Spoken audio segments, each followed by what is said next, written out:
Bot nelayan tradisional di bawah 30 gross ton di dermaga Ulele dalam Pulau Banda Aceh terkendala untuk melaut karena susah mendapatkan bahan bakar minyak jenis solar.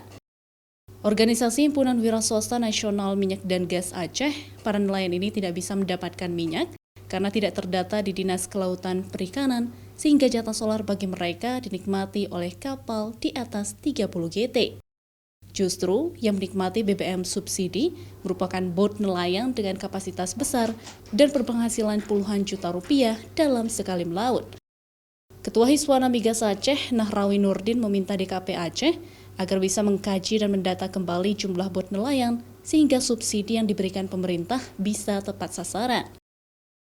Kalau bot yang subsidi tidak terdata, hasil rapat kemarin dengan DKP, pada umumnya tidak terdata. Yang bot tetet, yang bot pagi pulang sore tidak terdata.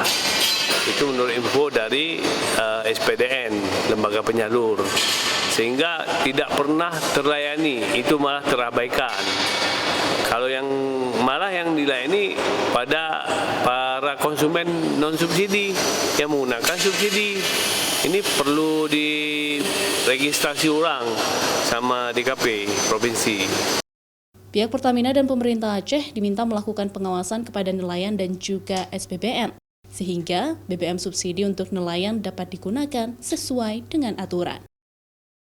Syahril, Kompas TV, Banda Aceh.